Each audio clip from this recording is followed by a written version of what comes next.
We are. I think it's 7:01. Welcome to everybody. Yeah.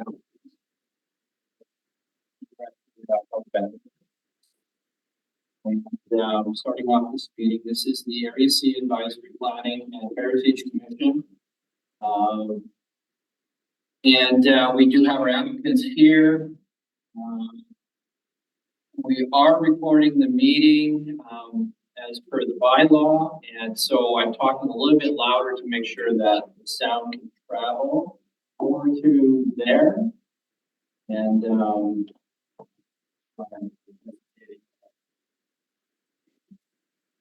so hear us? Calling the meeting at 7:01, and first order of business is the election of the chair.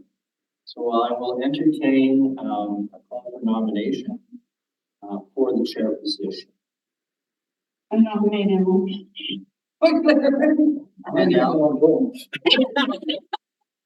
Nomination is for Alan. Alan, do you accept the nomination? We used to have a quiet and formal meeting when applicants came up with these things and required the results back to the RDC.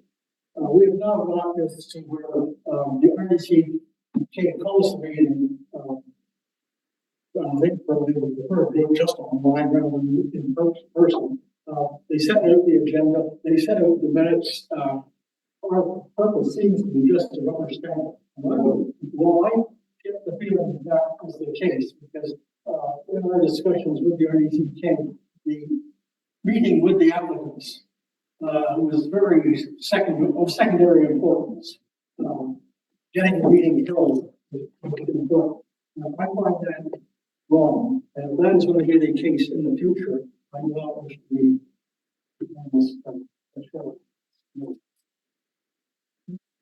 that we go informally and future.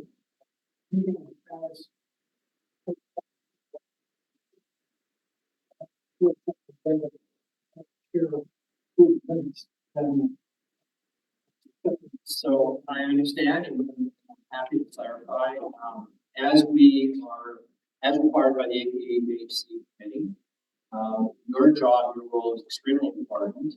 You're the ones that understand your backyard. You get to hear directly from the applicants. The applicants, you can ask them questions, you can better understand what they're trying to achieve through their application. And then you make a recommendation that is critically important for further use down the road, ending at the board. Okay, how we get there is structured. So there are people who assist in the background of RDCK, and they're the ones that that record the meetings, that put the minutes together, the agenda together, and the minute. You as the chair get to approve the agenda. Okay. Generally, I sit in the back. I do not participate in these meetings. I'm just somebody as with the people that are here. But because we're doing a nomination for a chair, I was asked to do that portion. So does that kind of clarify things now? Yes, but it doesn't satisfy. I mean, it clarifies it's the rest of it. I was saying, except that it does give the meeting with the applicant. Yes. So, as far as setting the agenda and setting the time and place of the meeting and setting and preparing the minutes, I certainly appreciate the assistance of the RDCK who will report back to the secretary or whatever. But I do believe after going through the emails, you were being contacted to agree to or suggest a time and place. I read those emails and it was a little bit confusing somewhat, but that is the role of the chair, to work with people, Sadie, usually it's Sadie, or going forward it's going to be Robin. But they will coordinate, take care of all that arrangements. And talk to the applicant. Sadie will have to. I think Sadie will be working with the applicants to ensure that there's a time and place that makes sense for them. So it's a team effort working together. And it's been going like that for as long as I know. Yes, Yeah, it changed fairly well when the Area C planning department. Not really a change, and then the director. So with that all said, are you interested in the chair position, accepting the nomination for chair? Well, I think I'll let Joe handle it. No, I can't. Sorry, I actually can't take the chair position. Why is that? Because I'm chairman of the board for the hall and because of our conference. So When I came on this board, it was the whole, I was,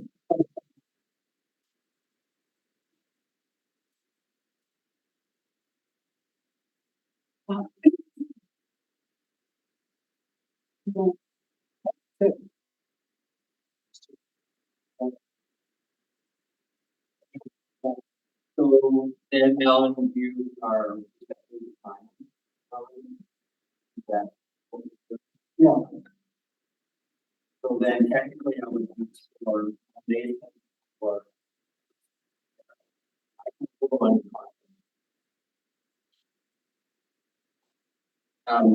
So those items that you speak to, I do not see them as being conflict to this role.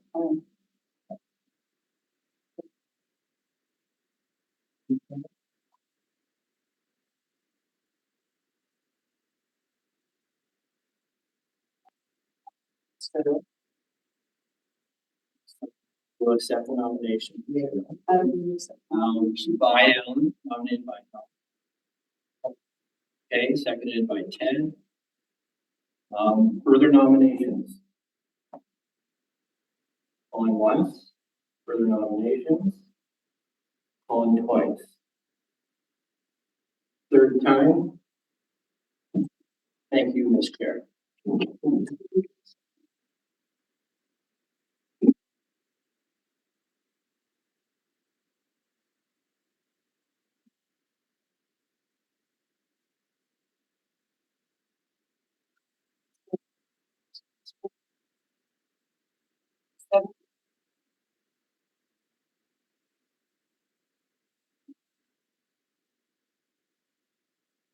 One, respecting Indigenous peoples working in traditional lands we are meeting today. Has everybody reviewed the agenda?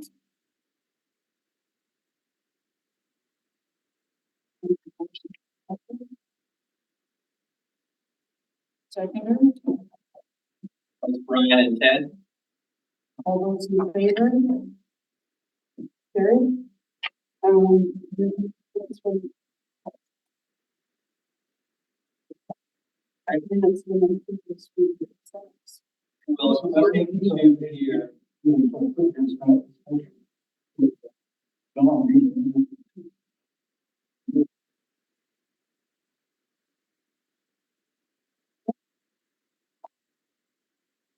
Everybody reviewed the minutes from the previous meeting? Any errors or omissions? Can I have a motion to adopt, please? I moved to the top. Alan?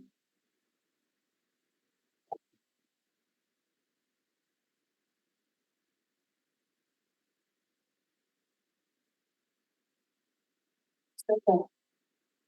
I'll spread it out. Oh.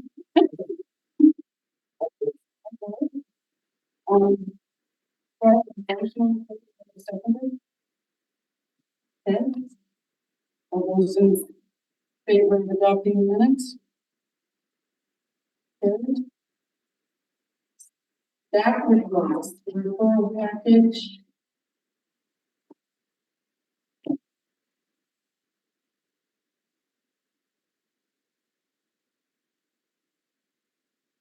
On the health and variance permit application, RDCK file Victor 2416 Charlie. Okay.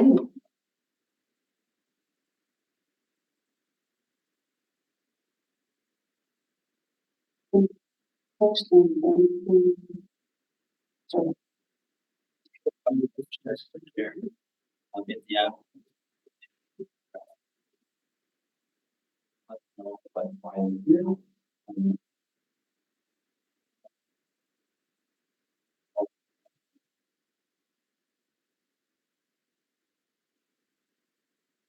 The applicants are in attendance. Would you like to ask the question?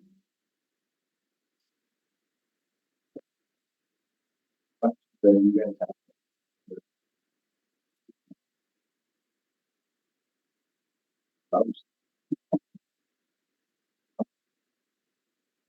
That's the thing you want to do. Looks like it's been a long process to hear. And, The letter, the company's application, says that you wish to go on the road, and 60-meter setback on the road, on the highline, which is on the and yet the application we're asked to consider, says that, you want to have permission to build any size building anywhere on the lot. This farmland, I mean, what for that, the Roger will attest living next door and and certainly in future, probably. Is there, I see a discrepancy between your letter and the actual application. And as far as the application is concerned, there's only a need more than 3,000 square foot building house building. Sorry, we want 3,200, but that's supposed to 3,000 allowed. But there's no real need for you to have it anywhere else on the lot, because that's the only place floodplain will allow. So we the one of the variances, well, footprint size of the property, you understand that.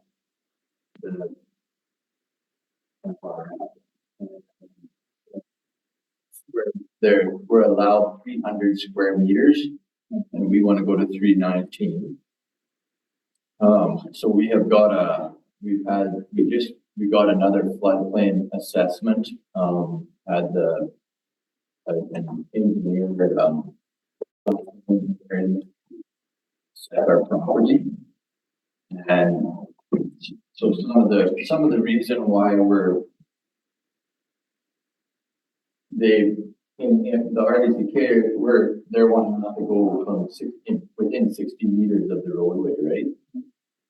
So with the floodplain assessment, they want us to stay back a little, like it's 50 to 60 meters from the toe of the hill to do it. So that's pushing our house back just a little bit out of that 60 meters.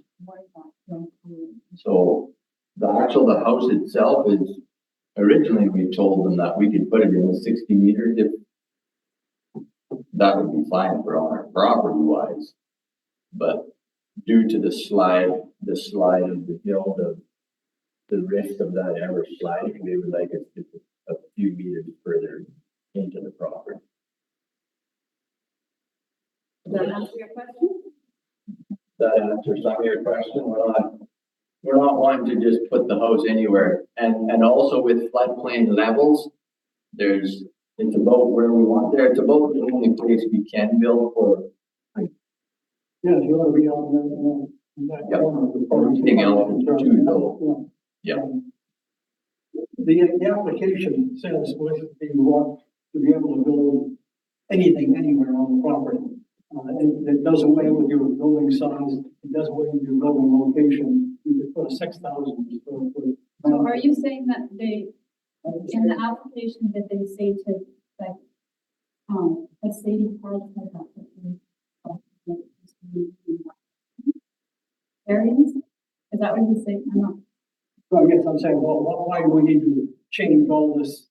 Your question that the geotechnical engineer said you should be further back from the toe of the hill.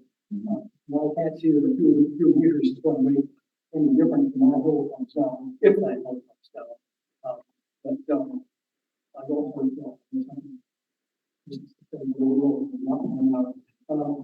but to move it a few meters back, make your house a fade larger, does not really warrant taking all the building restrictions off the property as this application requires. It is farmland. I realize it's perhaps not agricultural land at the moment, but it is flat and it's agricultural land, as witnessed next door farm. canyon tree and beautiful farm on.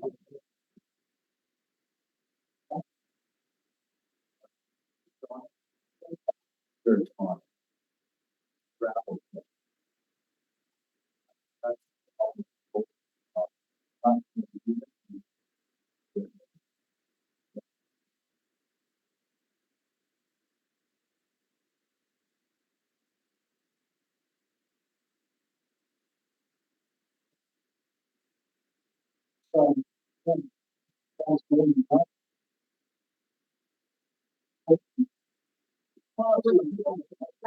All mine now. Have you seen the property?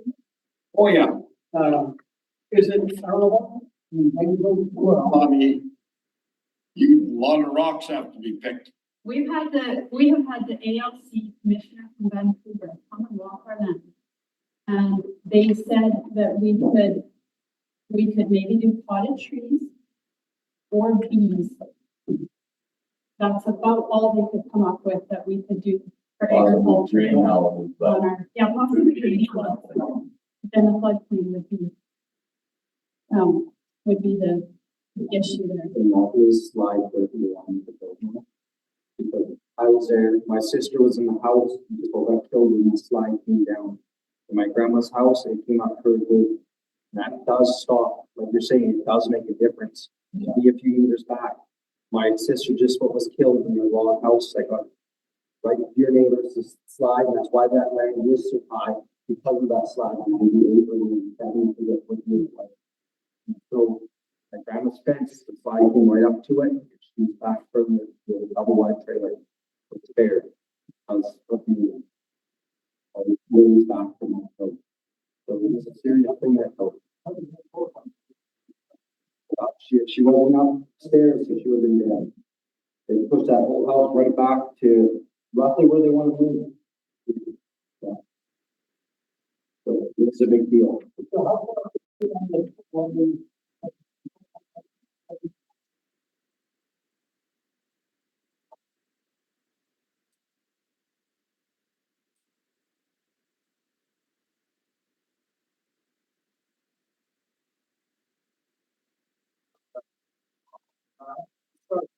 Started that the whole of the hill is getting to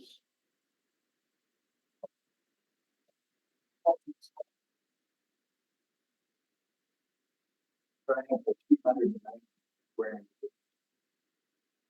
800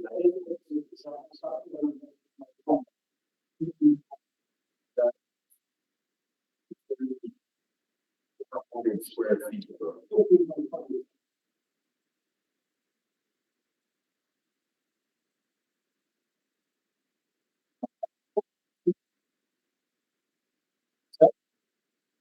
Well, what's out here with the see on the top line.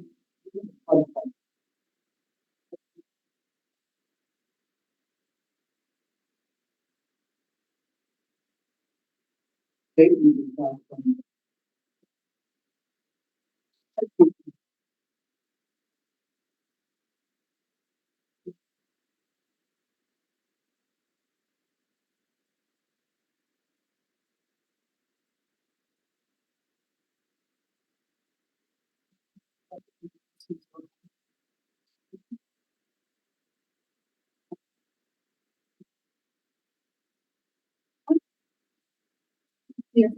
Thank you. Great question.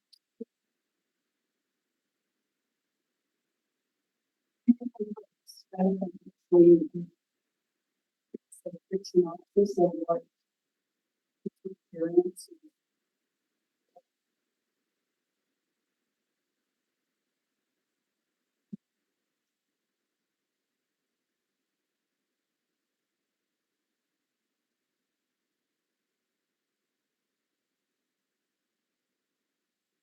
So, according to the application, Yeah, so it's in the information that's been sent. They came in somewhere before the wrong. The maximum farm residential foot from 2,000 square meters. For all the women.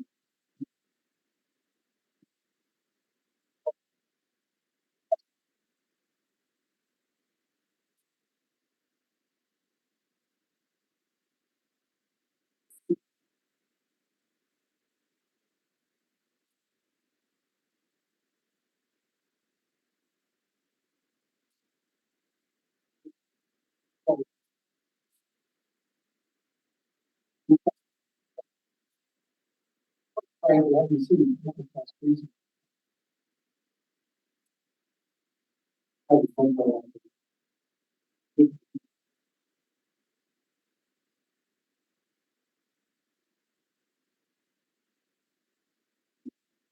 Everyone,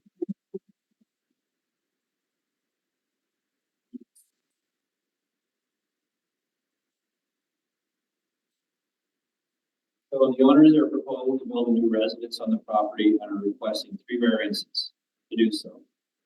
As per section 25(4), there shall be no maximum farm residential footprint size for this property only. That is, they're allowing an extra 19. Second one is there shall be no maximum residential footprint depth for this property only. It is exceeding the 16%. And the third variance is the maximum gross floor area for single detached housing is increased from 300 square meters to 319 square meters for this property. Those are the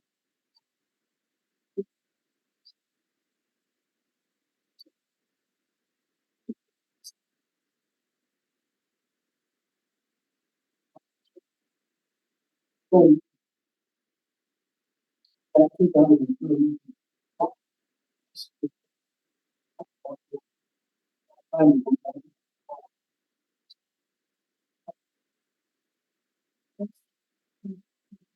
Everything is existing. The shop and shed.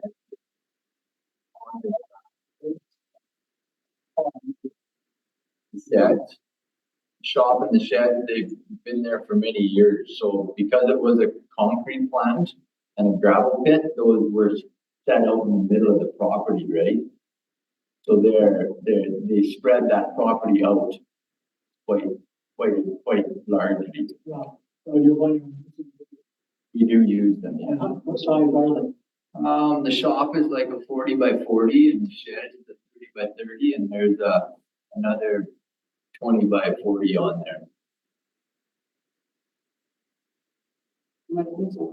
Yeah, okay, so you're already over. Yeah. Yeah, that's why we're doing this. It's basically not for the house reason, it's basically to work the property all together. Okay, so you're leaving those, they're just putting those up. Okay. yes, That's the farm residential. Residential.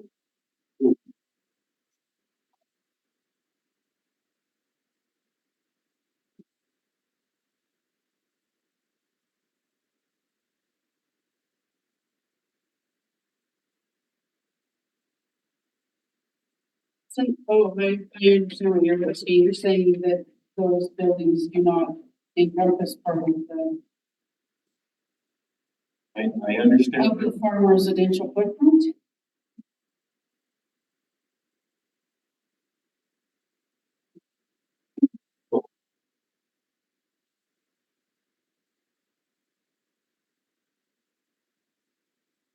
Regulations.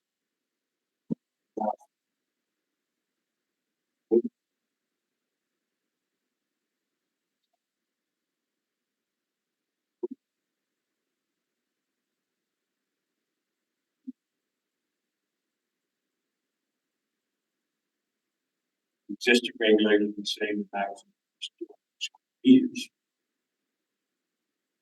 One, well. Permitted.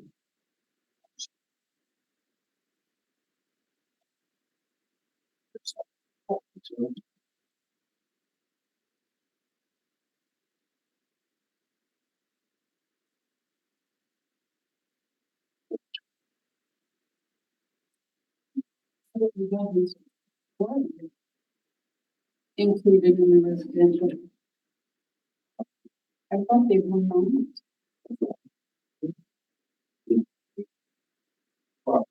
Oh, yeah. I may get. Yes. So, this is a development permit, variance permit application. Present use and purpose of the permit requested to accommodate the principal use of the property for residential purposes. The property was rezoned agricultural 2 in 2019. The property has been improved with a residence septic system, accessory buildings, and a skating rink. This development permit seeks to vary electoral Area C comprehensive land use bylaw 2317 with those 3 elements that I had read out earlier. I will go on to say potential hazards that could impact the property include steep slopes, landslides, clear water flooding, erosion, channel migration associated with the river which borders the property. The owner has submitted a geohazard assessment report from a professional engineer which states that the proposed building is safe for residential use. That's on the actual development permit application. It's right on.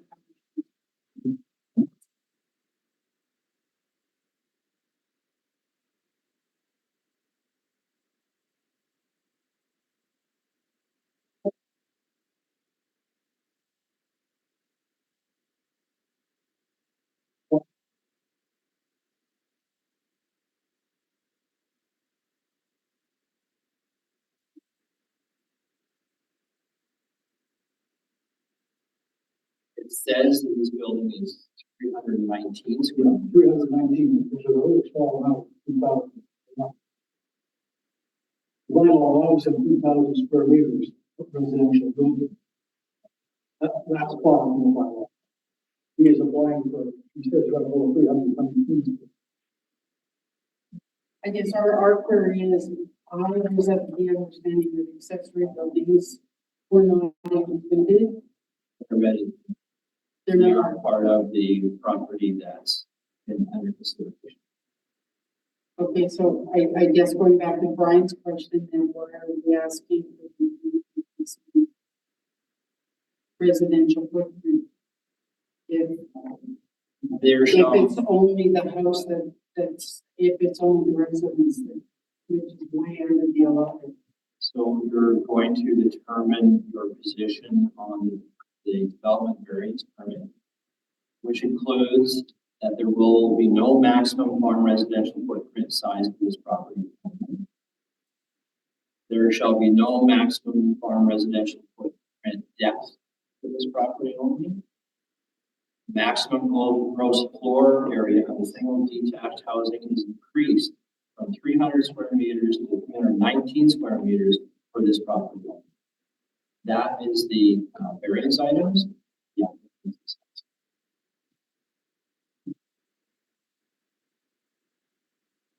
I don't think anybody has a problem. I think the only thing that we're having difficulty understanding is why to waive the footprint, the first one. If it's only a 319 square meter home, and you're allowed 2,000. We would want this everything being posted. Yeah, like shop and it's shed and we, Skating rink. we removed the skating rink. So that took that down quite a bit. That removed, almost cut it in half. So the shop and the shed and the house and our driveway would be all part of the farm residential. So that's why it's, And then obviously things have changed since we had our discussions last time. I understood accessory buildings were not saying that staff is telling them they are, so. Is that all? Oh, I can't. No, I question for Annie. I did text her just to see if she's around, but I haven't heard back. all right. Anybody else have any other questions while we're waiting to see if we actually respond? Questions? Do you have any questions? Yeah, you wanted to move your house back, didn't you? Yep. Now, I owned adjacent property to it. When that hill let go, it took out fence, gate, road, everything. And if they would have had a house where it's proposed, according to the bylaws, their house would have been in trouble. I had to hire a cat to come in there to give me access to my property. And that was in 97, 98. So what is Mother Nature gonna do? When's the rest of that hill gonna let go? Spent $500,000 building a home and the hill lets go and it's gone. I think that myself, it should be moved back further. Even though there is supposedly a flood zone in there. But when I owned that property, I got all the ditching material and backfilled above their property. So the only thing you're gonna get is overflow. You owned that property previously, did you? Yes, I sold it to Bradley. Because, Kelly and, his partner decided they wanted to put the dogs and everything down there. Thanks, Rob. I couldn't take the pressure. So Bradley had sold it to. They had a different purpose for it. Didn't they have an original, different purpose for it originally? They wanted to do trucks. The waste. Oh, no, that was what Daddy bought.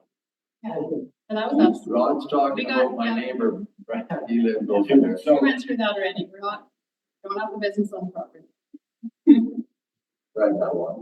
That whole hill. And like Brad said, on the other side of Daddy's is where it come down and his grandfather's house. It hit it and trapped his sister up against the wall.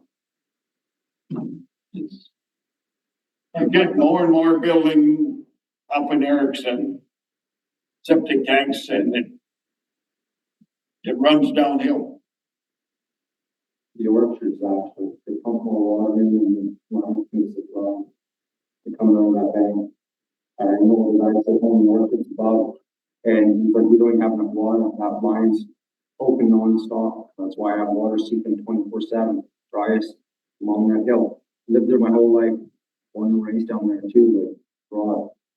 That's why it's common with all the farmers there, water. But it's unstable tank.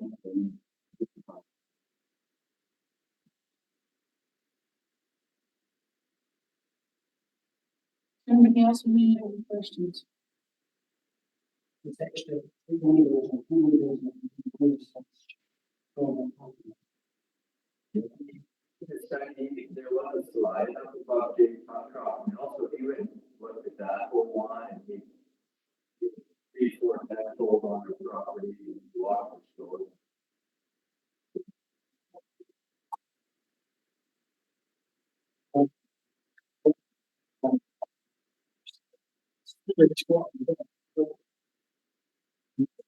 In that.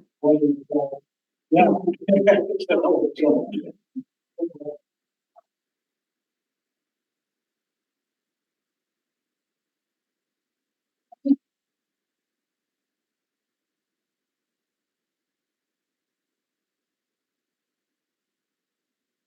We can work with anyone to Well, it's good.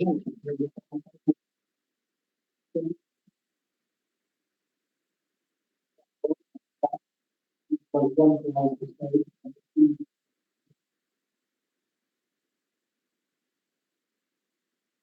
was saying, in view of the fact that they're saying that staff is telling them accessory buildings are part of it, then I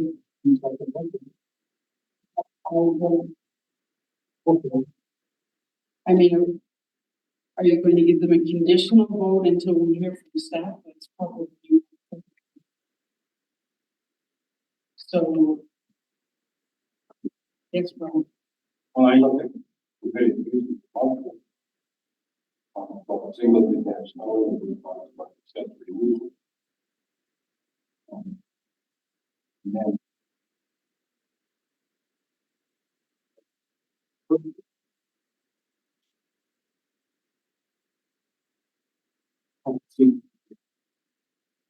Well, there seems to be some confusion here. On the 45 change since.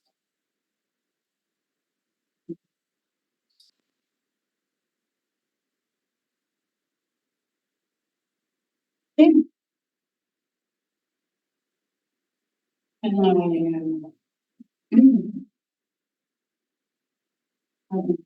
to holdings.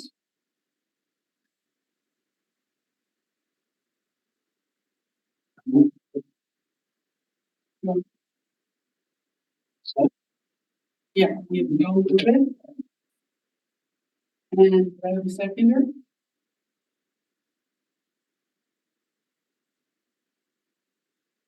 Right? Okay. Okay, so the question is, does the Area C Advisory Planning Commission support or not support the development variance permit application? Marcy and Daniel Johnson for the property located at 2505 Goat River South Road, Preston, Lake Forest, Area C, and legally described as Lot 16, District Lot 491, Kootenai District Plan NE 1456.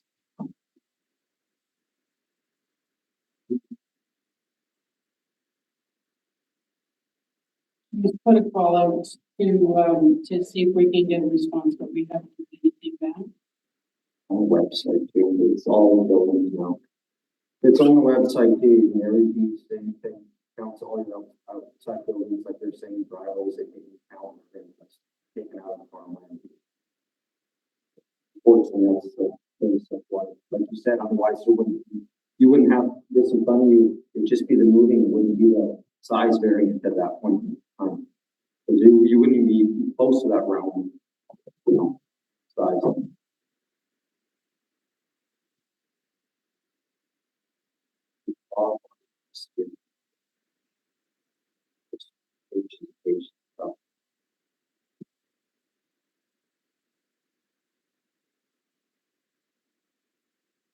I am not 100% sure.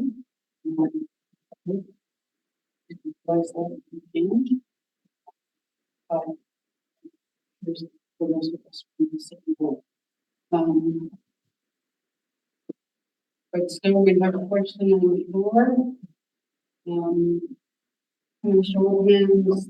And we can only accept all of them or none of them. Is that what I'm hearing? The various permit, is based on those three items that are that footprint size is no maximum footprint size for this property only. No maximum residential footprint depth for this property only. And the maximum floor area from 300 to 319. So it's all Old. That's what I was talking about. There was no reason why we cannot vote on two, and pass that information on to the main people. We have no authority on this at all. We are the president. Everybody says, hey, you don't owe enough to approve this clause that says they can build anybody as much as they like. Well, then pass it over to you. I think that's a country. What might support and develop, or we should vote on. But vote that is to say that we approve items 2 and 3 and think that and disapprove number 1. And then the RDCK, in their wisdom, can review the reason for it. And so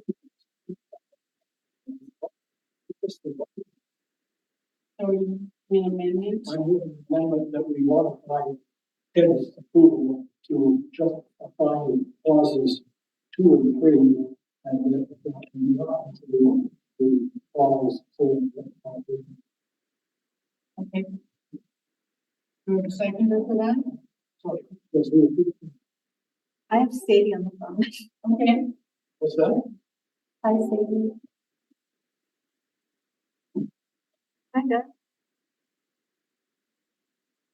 Perfect.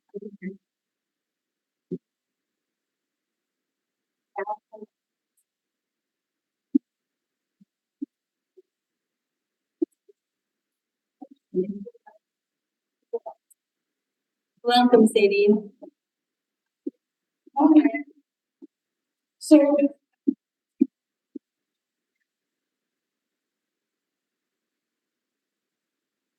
We have, one question, I think, pertaining to the first part of this variance, permit application. It says that there be no maximum farm residential footprint size for this property only.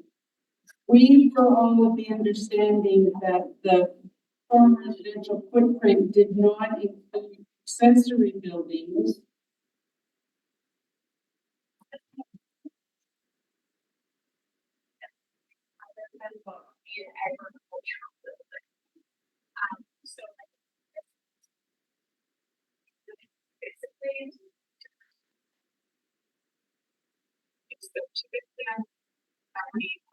Smaller section that's meant for residential development or swimming pools, you know, accessory buildings not related to farm property. That would be that makes sense. Okay, so you're saying that the shop and barn are not residential buildings?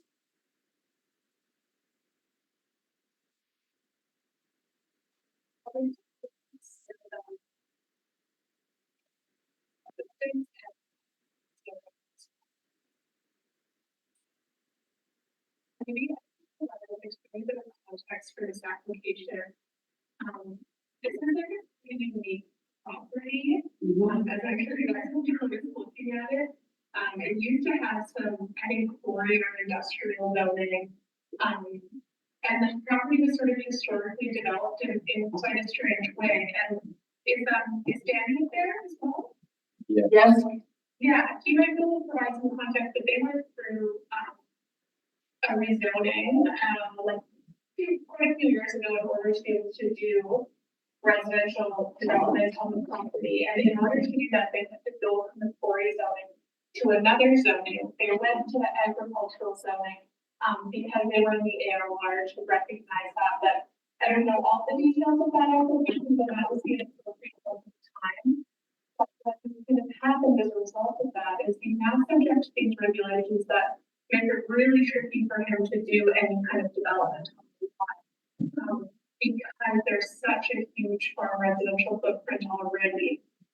Even if he removes the skating rink, even if he removes that, it's still covering a huge portion of the property that, you know, has quite a diminished agricultural capability. So it's just a really unique setting, a unique lot. Okay, because our only question was why are we asking for no maximum if the buildings are not included, but you're saying that they are to be included in the farm residential footprint size. Yeah, so the Okay. idea is that for this development, what he's trying to do is to build that residence in the location he's looking at. If we try and establish like by basically saying, because this lot is essentially built out, like he just based on like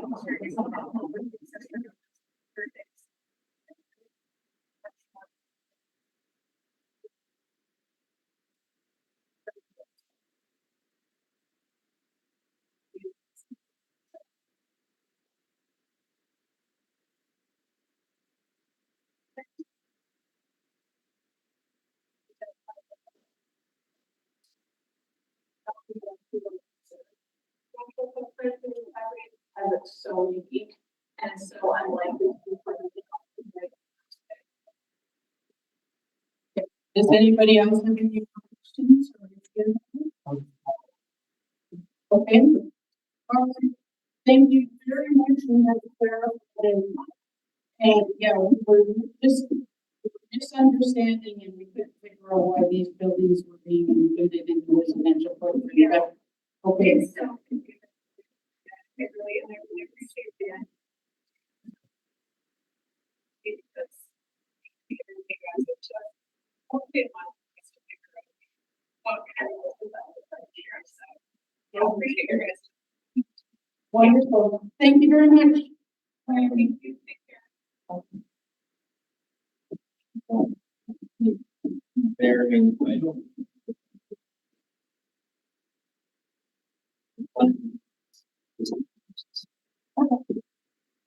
Okay, so in view of the clarification, with voting or not? Seconder is okay with that, so we're back to the original motion.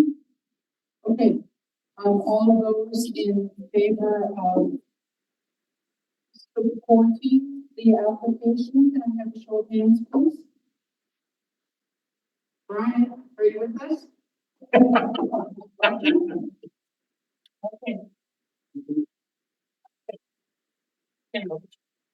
So obviously that's everyone, so there are no objections, so the Area C Area Planning Commission will support.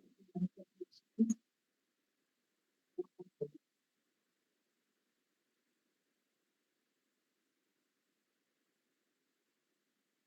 I just didn't have to- If you have questions, there's a.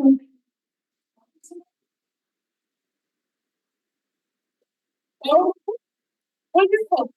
Nice to have so many people behind you supporting you. That's wonderful. Is that what? Well, pardon? He was to support. Yeah, we was. I think,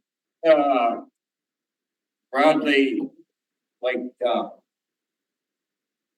as to date, he'd sold that property and dog walkers were down there and, all hell broke loose. Now, Roger Turney is gonna take the lower Kootenai band down there in the first part of May and start shooting rockets and big powwow down there. Is that correct, Kelly? Well, you know, it's gonna end up in court. And, my father gave me the Department of Highways and easement through there. It's gonna end up in court and somebody's gonna get their pinky slapped. So I don't know what Roger's up to down there. Video camera and Brad's place and that. The dog walkers parking on the road right up to Danny's place. Horses through his yard, through my yard. Dog beating our dog food, our dog shed. People are getting fed up with. They let the dogs out of the car, drive down the road, and one in the back there coaxing the dogs to run down the road. Well, the local people are dodging dogs and everything else, cars. I would suggest that sounds more like a bylaw enforcement than a very fine. Sorry. I know what you're saying. We went and, up till now, unless they've got a bylaw officer, they didn't have one. Am I correct? That's an area One B. need is there. Where they're proposing to put it is in area B, this agriculture, if they want to put. No one wants to gravel out of it, if they don't want to, sure, because it's in area B. We want to put it back, put cows back in it, put Rod's cows back in it. They want to take it out of agriculture and bring all of Preston down to the walk on. So, yeah. I'm sure RDCK hasn't put it in front of the boards because they don't have a billboard in front of it. They just keep seeing that rolling ahead. So, and we put lots of demands out for freedom of information. We've gotten some, and we know what they're planning. So, but they don't bring it in front of the boards because they don't have to. They're above all them, as much as they say they want. So it's escalating. It's just gonna keep going. Make sure you're aware of what's going on down there. Yeah. They bypass the one, certain entities bypass boards up there.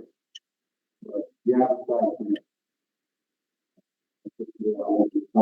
the government system works right from federal right down to provincial and our local. Second, what's happening in the states, not that one thing.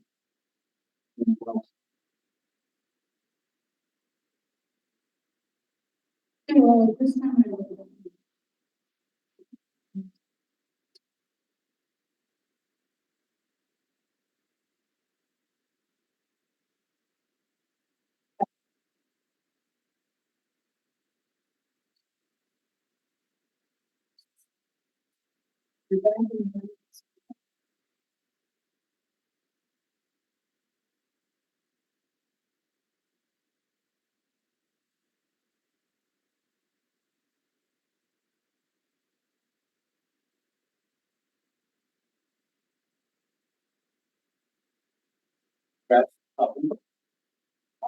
We may have some. Oh. It is public time. Chair will now call for questions from the public at 7:52 p.m.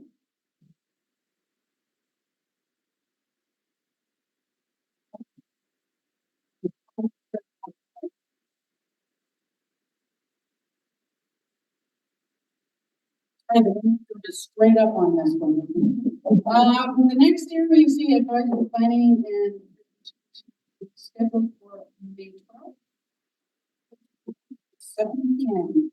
At this time, I will entertain questions.